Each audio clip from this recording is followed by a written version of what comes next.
오늘 우리 모든 사람들이 세상을 살아가는데 세상의 삶이 너무나 힘들어져 가고 있습니다.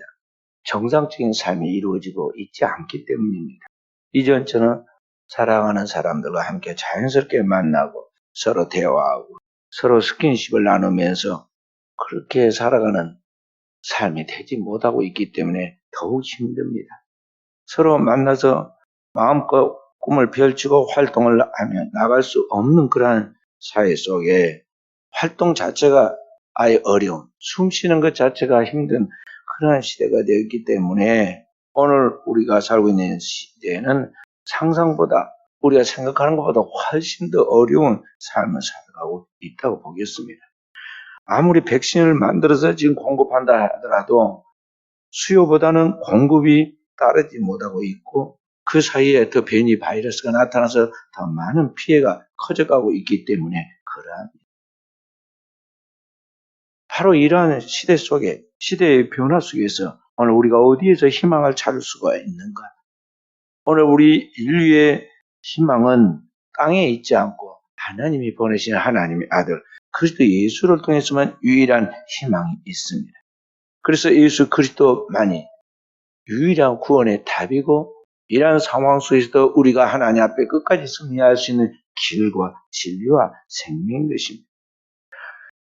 우리의 모든 죄와 허물, 이 땅에 있는 저주와 재앙을 다 짊어지고 십자가에서 대속의 죽음을 가졌던 그리스도께서 그 사망 권세를 이기고 부활하신 후 그의 몸된 교회, 초대교회 성도의 공동체에 찾아오셔서 아직도 죽음의 위협 앞에서 두려움에 떨고 있는 그들에게 주님께서 말씀을 세 가지로 선포하십니다.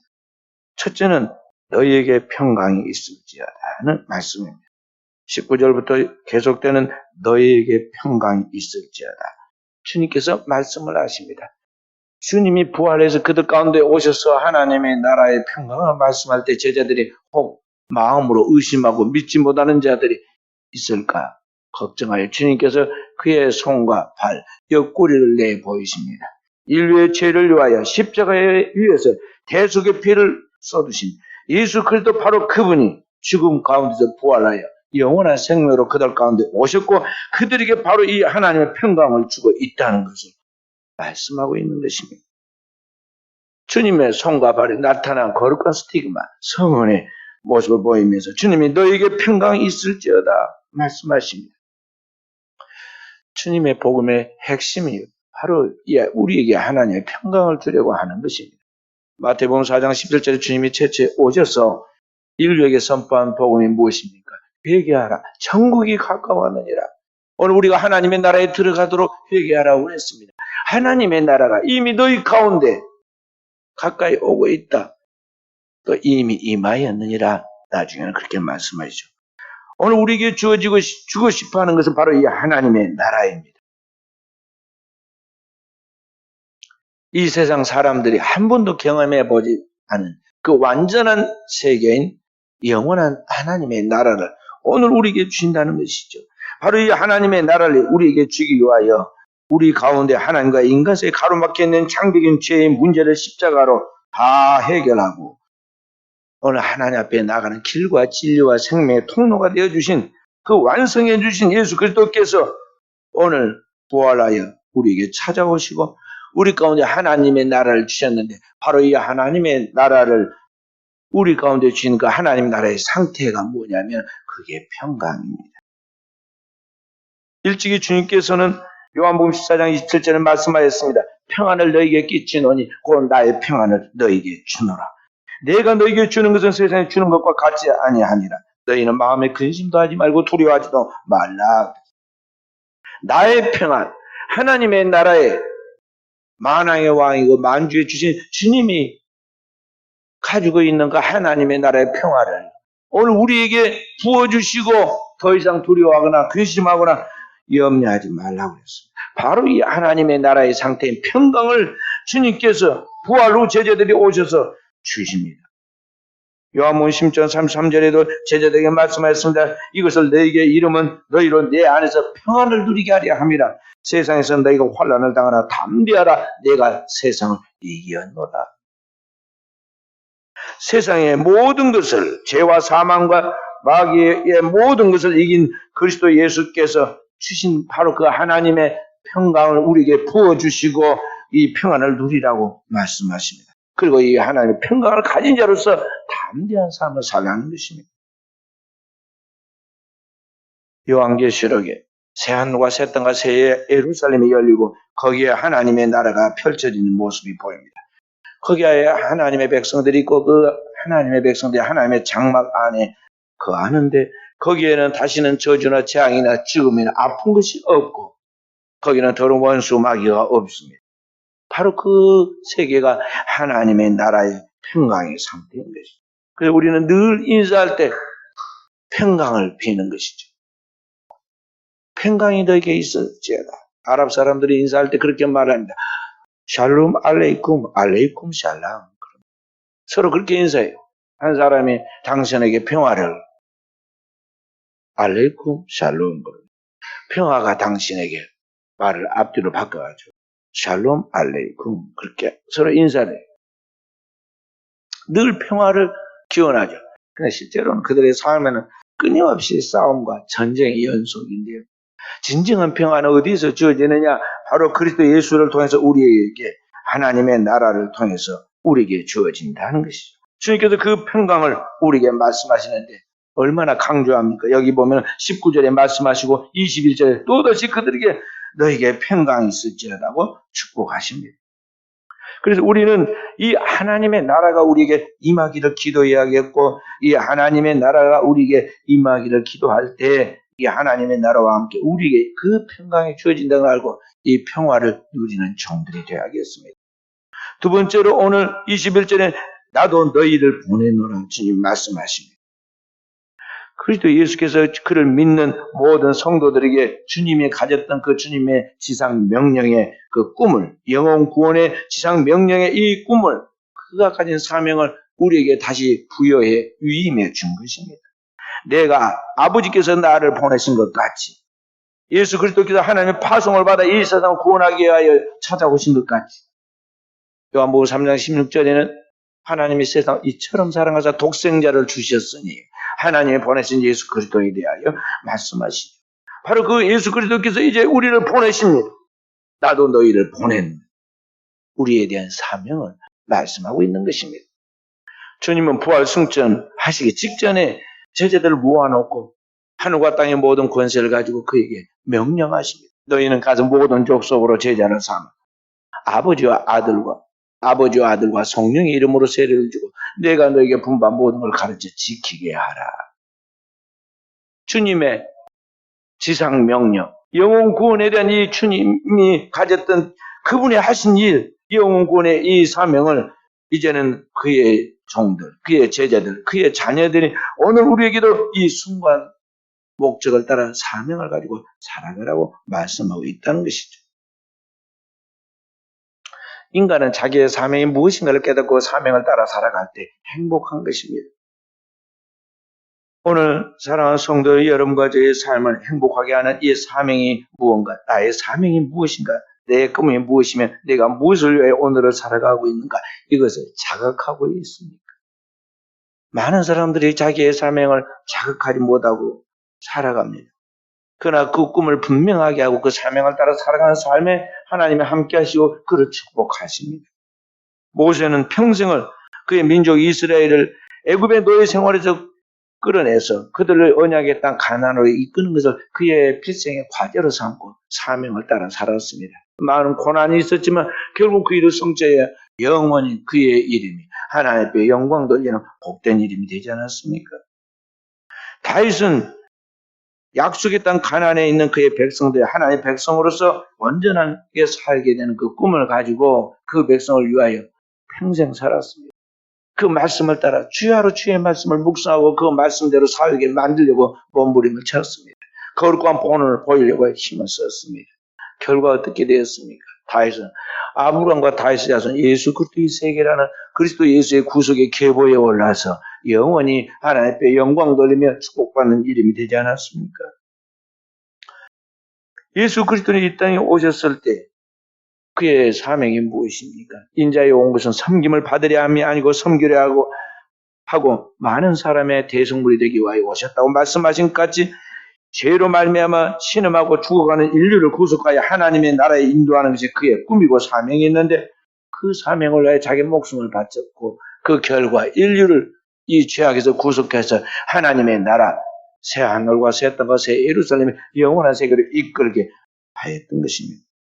그렇기 때문에 오늘 우리는 주님께서 나도 너희를 보내로라 하신 그 주님의 부르심 앞에 응답하고 주님이 내게 맡긴 그 사명을 따라 살아가는 종들이 되어야겠습니다. 세 번째로 주님이 오늘 제자들에게 하신 말씀은 성령을 받으라 하는 말씀입니다. 여기 주님께서 이 말씀을 하실 때 그들을 향하여 숨을 내쉬며 성령을 받으라고 말씀하셨다고 그랬습니다. 아니, 사람이 말할 때 숨을 안 쉬고 말을 합니까? 숨을 쉬면서 말하는데 여기 일부러 숨을 내쉬며 의도적으로 주님께서 그들에게 향하여 숨을 불어넣었다는 것입니다. 태초에 하나님께서 천지를 창조하실 때 인간을 흙으로 지으시고 그 코에 생기를 불어넣으시니 사람이 생명, 리빙 소울, 살아있는 영이 되었다고 그랬습니다. 그와 똑같이 두 번째 세상이 새 하늘과 새 땅과 새 예루살렘의 백성된 성도들에게 주님께서 찾아오셔서 그들에게 하나님의 나라의 생명, 하늘의 생기인 성령을 불어넣으시고 지금 말씀한 것입니다. 숨을 불어넣으시고 성령을 받으라. 성령을 받으라. 그리고 주님이 말씀하시기를 너희는 가서 누구의 죄든지 사하라. 그러면 그 죄가 사해질 것이다. 만약 너희가 그 죄를 사하지 않으면 그 죄가 그대로 그들에게 있을 것이라고 말씀하시죠. 하나님의 영을 받아가지고 새로운 피조물로서 나아가서 복음을 전하는 그 백성들이 전하는 복음은 사람을 살리기도 하고 죽이기도 하는 것이죠. 그리스도의 생명의 복음을 전하는데 너희의 삶을 살아가도록 하나님이 너희에게 영을 부어준다. 그런 말씀입니다. 오늘 여러분과 저는 하나님의 나라의 그 영원한 새 백성으로서 그 하나님의 백성답게 살아가고 하나님의 사명을 감당하기 위해서는 반드시 내 안에, 내 영혼에 하나님의 영이 있어야 하는 걸 알아야 합니다. 성경 말씀하셔서 하나님의 영이 없으면 그리스도의 사람이 아니다 그랬어요. 또한 성경 말씀하시기를 너희 몸이 하나님의 성전이고 하나님의 성령이 너희 안에 거하시는 것을 알아라고 했습니다. 그렇기 때문에 만약 오늘 우리가 아무리 교회를 다니고 신자라 할지라도 내 안에 하나님의 영이 들어있지 않으면 하나님의 뜻을 알 수가 없어요. 그러니까 아무리 대학을 나오고 석박사가 되어도 교회 오면 졸리게 돼요. 1년 내내 좁니다. 왜 좋을까요? 영적인 영에 대한 그 영혼 속에 하나님의 영의 말씀을 받아야 하는데 이게 자기의 영혼에 하나님의 영이 들어있지 않고 하나님의 성령이 그 안에서 깨닫게 해주지 않은데 어떻게 알겠어요? 책에서 그런 말이 없었고 공부해서 습득한 지식으로는 그가 딴 하기는 습득된 지식의 그런 결산 아니에요? 그걸로는 하나님의 깊은 것을 알 수가 없단 말이죠. 그러니까 대학교 교수들도요, 교회 나와가지고 대학 교수니까 기도 잘할 줄 알고 이제 목사님이 기도 순서에 넣어줍니다. 그러다가 처음부터 넣어주지 않아요. 저 교회를 한참 다니고 헌금도 잘하고 봉사도 잘하고 예배 안 빠지면 이제 밤 예배부터 이제 이렇게 기도를 살살 시킵니다. 근데 기도를 시켜서 자기가 할 것 같은 그런 자신감이 있어서 딱 서긴 섰는데 한 마디도 기도를 못 하겠어요. 기도가 안 나옵니다. 그래서 엉엉 울어요. 그리고 기도의 끝을 못 맺어요. 처음에 그렇게 시작을 합니다. 다. 기도만 시키면 무섭다고 그런 이야기들 해요. 제게 영어를 대학교에서 가르쳤던 그 교수님이 고백한 이야기예요. 대학교에서 자기는 기도를 못 해가지고 늘 처음에 막 울었다고.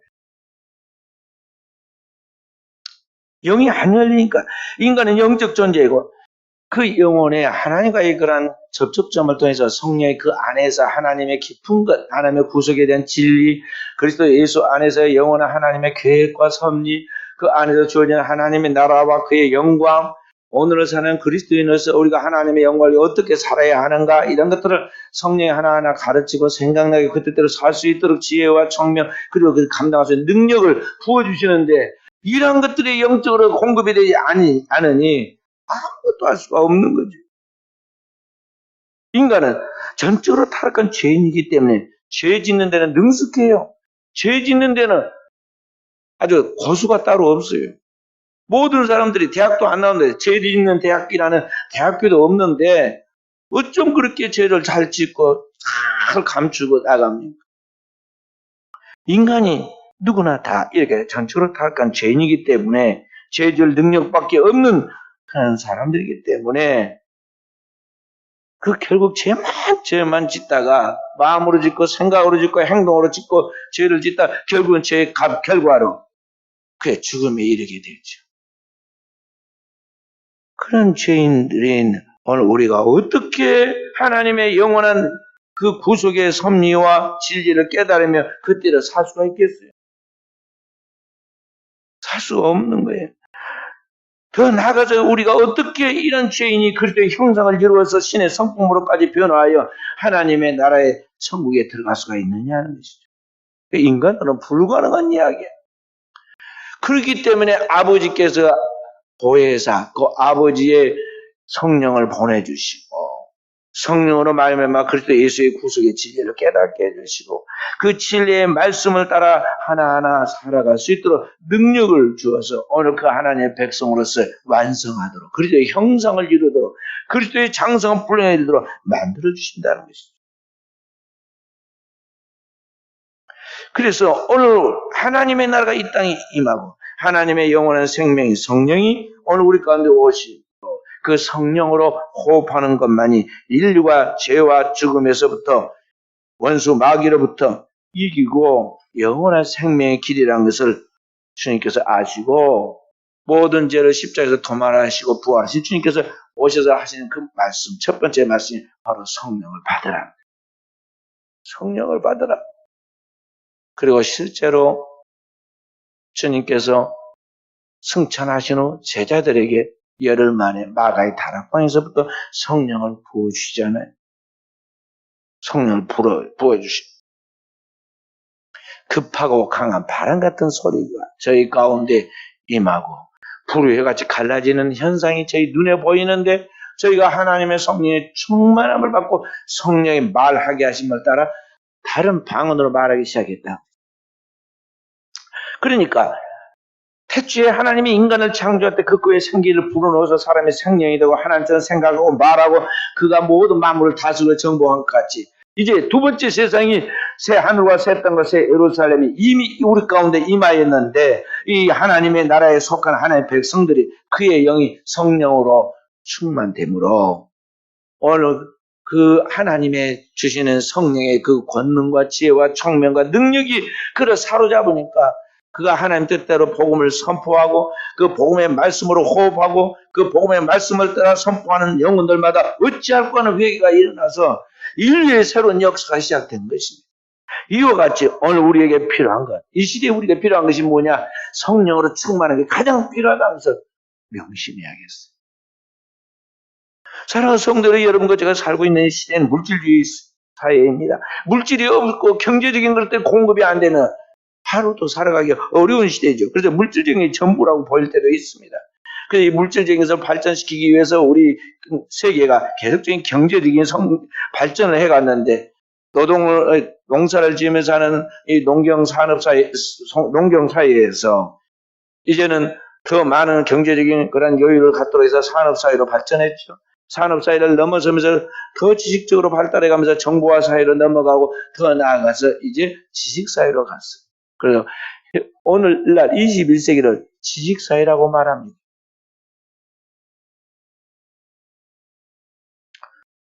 우리 모두는 다 어렸을 때 농촌에서 농사짓고 농사일을 거두면서 그게 전부인 줄 알고 살았잖아요. 그래서 옛날 어른들은요, 일찌감치 지게를 만들어서 지게지게 하고 그 공부한다고 학교 가봐야 아무 쓸데없다고. 여자들은 아예 학교도 안 보내고. 농사 짓는 게 전부라고 그 시대에 생각했으니까. 그러다가 이제 우리나라 같으면 경제 1차년, 2차년, 3차년 개발 막 이렇게 해가면서 산업 발전을 시켜 나갔잖아요. 제가 그런 사회 속에서 여러분과 같이 이렇게 살아왔는데, 어느 날 대학교에서 공부를 하는데 새로 나온 신간 서적이 나왔는데, 엘빈 토플러라는 사람이 쓴 The Third Wave라는 책이 나왔어요. 제3의 물결이라는 책이 나왔네요. 그걸 읽어보면서 도대체 이 농경사에서 이제 겨우 공장 만들고 막 고속도로 뚫고, 고속도로도 저기 이제 경부고속도로나 또 제대로 뚫어지고, 호남 고속도로도 안 뚫린 데가 있고, 순천과 광주는요, 저기 고속도로가 나아진 지 얼마 안 됐어요. 그러고 있는데 무슨 뭐 제3의 물결로 정보화 사회가 온다고 그러는 거. 그래서. 근데 정보화 사회가 지금 어찌돼서 다 지나가 버렸고, 지금은 이제 지식사회가 되었어요. 20세기 말에 유명한 세계적인 석학이었던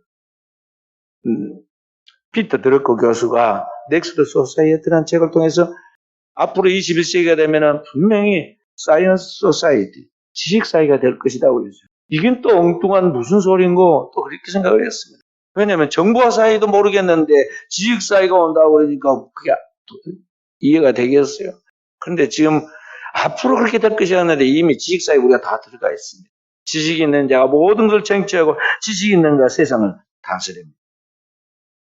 근데 거기까지요. 사람들이 학문적인 공부와 또 연구를 통해서 물리적인 그런 증거를 찾아가면서 인간이 알아냈으니 거기까지. 21세기를 지나가면서 지금 여러분과 제가 알아야 할 것이 한 가지 있는데 그게 뭐냐. 이 지식사 너머에 인류의 마지막 종말의 시대가 지금 다가오고 있는데 오늘을 살아가는 이 시대가 어느 시대냐. 지식사회도 이미 지나가고 이제 다음 사회가 진짜 오는데 그 사회가 뭐냐 하면 영적 사회가 온다는 거죠. 스피리추얼 소사이어티가 와. 그러니까 끝에 가가지고는 이 영적인 세계와 이 물질적인 세계가 딱 맞닿아가지고요. 이 현상이 다 함께 보이고 들어갑니다. 마치 사람이 죽을 때가 딱 되면요. 다 보입니다. 귀신도 보이고 자기가 갈 지옥도 보이고 그리고 막 중들도 죽을 때는 자기가 이게 뭐 음부에 떨어질 걸 알고 막 무서운 불인 자기를 기다린다고 다 그렇게 고백을 합니다. 이 인류의 종말의 시대가 가까우니까 이게 보여요. 서둠과 고모라 종말의 때가 되니까 어떤 것이 보입니까? 천사들이 와가지고 있고 내일 아침에 불이 떨어진다고 막 직접 천사를 통해서 그 소리가 들리고 그 종말이 눈앞에 와 있는지 모르고 한순간에 육체의 쾌락과 정욕을 즐기기 위해서 천사인 줄도 모르고 그들을 붙잡아가지고 오늘날로 말하면 강간을 하려고 말이죠. 강제로 끌어내려고 하니 그때 천사들이 이 롯을 집안에 끌어들이고 그들 눈을 멀게 만들잖아요. 막 그런 영과 이게 교차하는 현상이 벌어지듯이 지금 오늘 우리가 살고 있는 이 역사적 종말의 시대는요. 영적 사회가 되었다는 걸 우리가 알아요. 그렇기 때문에 이 지식사회에는 지식인자가 최고이듯이 이 영적 사회에서 오늘 우리가 살아남고 이 영적 사회에서 세상을 다스리고 하나님의 영광을 드러내려면 진정한 영역이 있는 크리스찬이 돼야 돼요. 아직도 세상에 붙잡혀서 이 세상에 언제 내 인생이 끝나고 역사의 종말이 올지도 모르는 이 상황 속에서 조금 더 많은 돈을 벌고 좀 더 많은 육체의 정욕을 탐하면서 그렇게 살아가도록 인생을 허접하게 보내서는 안 된다는 거예요. 소돔과 고모라의 그 눈멀어버린 사람들처럼 그렇게 땅의 것에 집착하면서 인생을 낭비해서는 안 된다. 그래서 주님이 썩는 양식을 위하여 일하지 말고 무엇을 먹을까 마실까 입을까 염려하지 말고 오늘 일을 염려하지 말고 내일 일도 염려하지 말고 너희는 먼저 그의 나라와 그의 의를 구하라. 그 하나님의 영원한 나라가 이미 너희 가운데 임하였으니 그 하나님의 나라의 백성으로 살아갈 수 있도록 하기 위하여 하나님의 영을 내 영혼 속에 오시고 그 하나님의 성령이 너를 지배하도록 성령이 너를 충만하게 지배하고 이끌도록 살아가라고 말씀하고 있다는 것을 오늘 명심해야겠어요. 그 옛날 3,400년 전에 애굽의 노예대에서 400년 동안 죽어가는 이스라엘 백성들을 이끌어내기에 부족함이 없었던 모세처럼 가나안 땅에 거기에 세상의 물결에 혼합된 그런 자세로 타락해가고 있는 이스라엘 백성들을 바르게 세우려고 하늘의 불과 물을 끌어당기고 하나님의 뜻을 전파했던 엘리야처럼 초대교회의 사도들이 그 시대에 물들지 아니하고 복음의 말씀으로 죽은 자를 살려냈던 그러한 역사처럼 오늘 우리가 그러한 영적 삶의 승리자가 되도록 자기의 영성을 키우고 영적인 사람으로 자기 관리를 통해서 마스터가 되도록 해야 한다는 것입니다. 오늘날 이 사회 속에서는 이러한 마스터 또 마에스터들을 알아주죠. 그런 사람들이 뭐냐면 그 시대에 한 분야의 최고가 된 달인들이라고 그래요. 우리나라 같으면 무형문화재 사람들이 그 시대의 달인, 이 시대의 달인들인데요. 우리나라 무형문화재의 달인이 520명 정도 있어요. 그 되려고 굉장히 노력을 하고 또 되면은 아주 알아주는데요. 그런데 우리나라보다 인구가 조금 더 많은, 우리나라 남북한 인구 정도 되는, 포함한 인구 정도 되는 독일이라는 나라는 얼마나 많이 있느냐면요. 96만 7천여 명이 있어요. 우리나라는 1000명도 못 되는데 거기는 96만 7천 명의 달인이 있다니까요. 마스터들이. 우리나라는 고등학교 졸업하고 대학교 가는 사람의 70% 이상이에요. 거의 다 대학을 갑니다.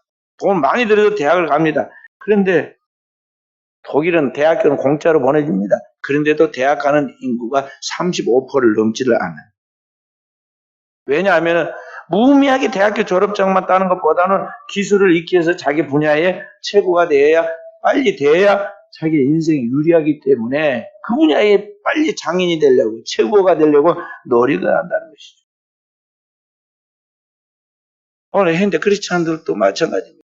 지금 우리가 이제 포스트 코로나 시대를 맞이해가지고 세상이 바뀌게 되니까 교회도 지금 완전히 바뀌었잖아요. 그래서 어떤 교회가 살아남는가 가만히 보니까요. 영역 있는 교회가 살아남고 강한 교회가 살아남아요.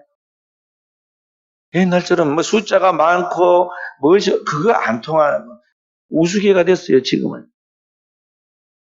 그러니까 크리스천들도 교회를 그냥 명목상 다니고 교회를 마치 세상의 직분 또 세상의 직위처럼 교회에서 직분받는 것을 하나의 명예로 생각하고 그런데 탐해서는 안 돼요. 그리스도인들은 정말 하나님의 영적 세계에서 진정한 영성과 영역을 소유해서 이 분야의 최고라는 그러한 하나님의 인정을 받아서 쓰임을 받도록 초대교회 성도들처럼 모든 성도가 성령의 충만함을 받아 성령의 말하게 하심을 따라 말하고 하나님 복음을 전했는데 어찌할꼬 하는 역사가 하루에 3,000명씩 회개하는 것으로 열매가 나타났잖아요.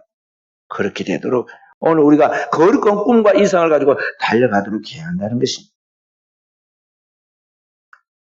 그리고 그렇게 되어질 때 오늘의 이 시대 가장 큰 문제가 이 가장 작은 사회인 가정부터 깨어져 가지고 문제가 생기는데 가정에 이러한 하나님의 성령의 바람이 불어오도록 만들어야 합니다. 하나님의 성령이 아니하고는 오늘날 온전하게 가정을 지킬 수 있는 가정이 없어요. 성령의 인도함을 얻고 성령의 감동을 받고 성령의 지도를 통해서 그 능력으로 살아가지 않는 사람은 아무리 기독교 국가에 살고 있어도 그리스도인이라고 사람들이 알고 있어도 아무것도 할 수 없다는 거죠.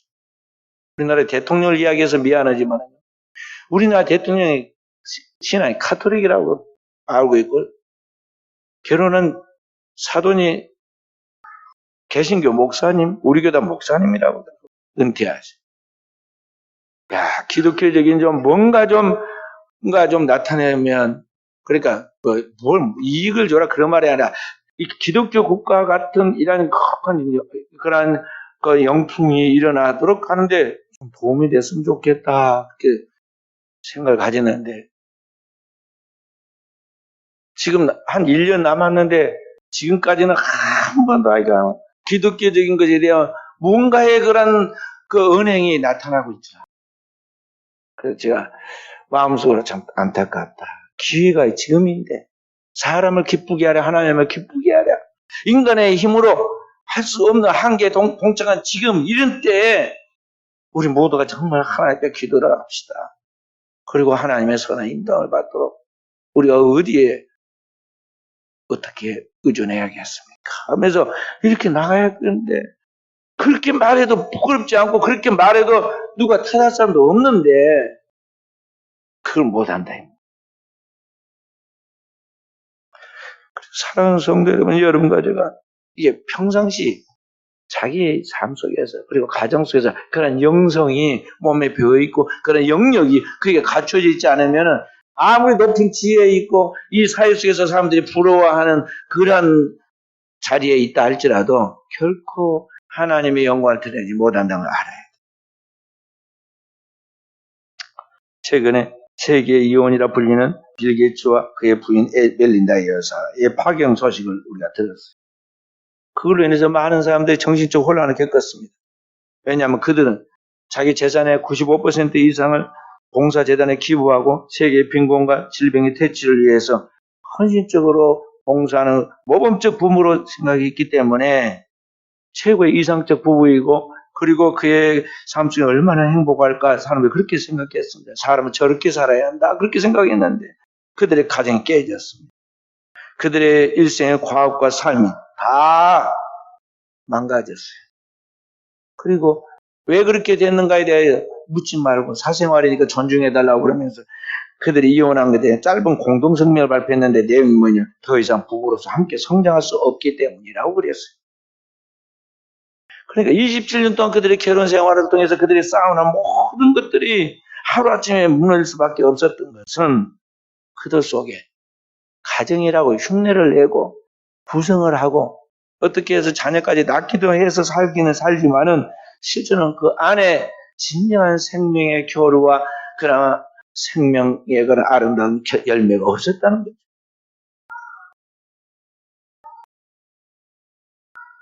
미국의 정신과 의사인 스카펙 박사가 쓴 아직 가야 할 길이라는 책이 있는데 그 책 속에 보면 가정에 대한 이야기가 나옵니다. 가정을 베이스 캠프로 산을 오르는 데 있어서 꼭 필요한 베이스 캠프로 묘사하고 있어요. 등산하는 사람이 있어요. 이 베이스 캠프는 거기에서 사람이 머물고 휴식을 취하고 양식을 공급받아가 산을 올라갑니다. 그러니까 굉장히 중요한데 가정이 그와 같다는 것이죠. 그런데 남자들은 거기서 충전을 해가지고 자기의 산을 올라가는 에너지로 삼아갑니다. 그런데 문제는 가정이 그렇게 중요하고 거기서 올라가기 때문에 가정을 소중히 다뤄야 하는데요.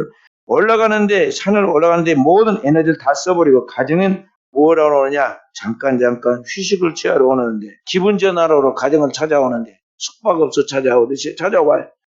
그런데 거기 와서 쉼을 좀 쉬려고 그러고 안식하려고 그러는데 가정에 돌아오면은 자기가 생각한 것까지 가정이 그렇지 못합니다. 가정의 상태가 너무나 피폐하고 너무나 삭막해요. 그래서 막 와서 더 짜증을 내고 나가버리죠. 여성들은 어떠하느냐? 여성들은 가정을 베이스 캠프의 정상처럼 생각하고 그게 전부라고 생각하고 그게 다라고 생각합니다. 그래서 이 가정에 있는데 이게 남편이라는 사람이 가정에 돌아와가지고 있는 것은 완전히 이게 크게 공감하지 못하는 그런 모습들이.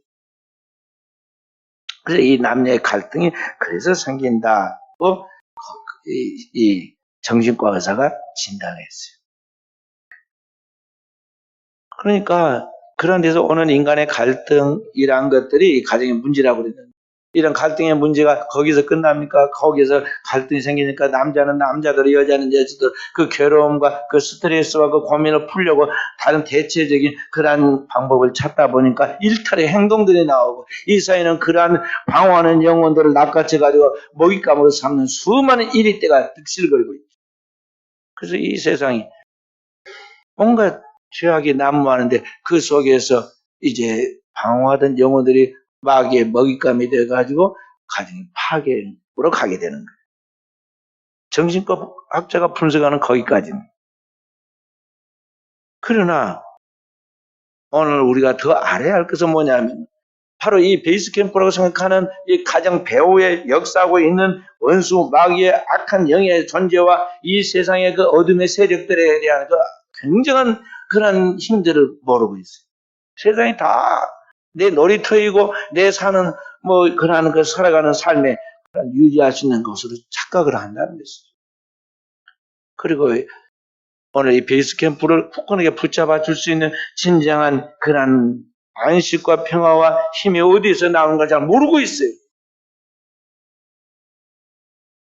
인간은 영적 존재이고 그 영혼에 필요한 참된 생명과 양식, 참된 평화가 필요한데 그것은 그리스도 예수를 통해서 주어지고 그리스도 예수께서 부어주시는 그의 영인 성령을 통해서만 오늘 우리의 영혼에 이와 같은 하나님의 생명이 흐르고 생명의 무한한 능력이 나타나는 것인데 그것을 공급받지 못한 영혼은 아무리 세계적인 부유한 그런 인사가 되고 돈 많은 갑부가 되고 명성을 가지고 인기를 누리는 사람이 됐다 할지라도 가정 하나도 지키지 못하고 하루아침에 다 파산이 되고 만다는 거죠. 그렇기 때문에 오늘 인간에서 가장 중요한 것은 그 영혼의 하나님의 영의 충만함을 받는 것이고 하나님의 성령을 통하여 오늘 우리가 성령의 지배를 통해서 하나님의 거룩한 삶을 살아가는 것이다. 하나님의 참된 평화와 안정을 누리며 영육간에 하나님의 은총을 누리며 살아가는 것이다. 가장 중요한 메시지로 알고 우리가 그 이상을 쫓아 오늘을 사는 깨어있는 종들이 되어야겠습니다. 성경 말씀하시는 내 영혼이 사랑하는 자에 내 영혼이 잘된 가지 내가 범사에 잘되고 강건하기를 원하노라. 영혼의 문제부터 풀어야 영혼이 잘 되어야 영적으로 하나님 앞에서 성령으로 충만되어서 내 영혼이 살아야 내 정신도 깨어나고 내 삶의 모든 몸도 형통하고 그래야 스트레스 안 받아서 내 몸이 건강하다는 거죠. 근데 우리는 인생 거꾸로 살잖아요. 거꾸로 살. 영은 죽어가면서도 목숨은 살려고 밥은 꾸역꾸역 먹고 이 영혼은 죽어가고 있는데 우리는 다른 대체적인 그 방법을 통해서 내 막 괴로움을 해결하려고 하다 보니까요. 괴롭다고 술 먹고 운전해가지고 사고 나고 싸움 나가지고 사건 벌어져가지고 구속되고 교도소에 들어가서 그 재수자들 보면 대다수 그런 사소한 그런 것 때문에 들어와 있단 말이죠.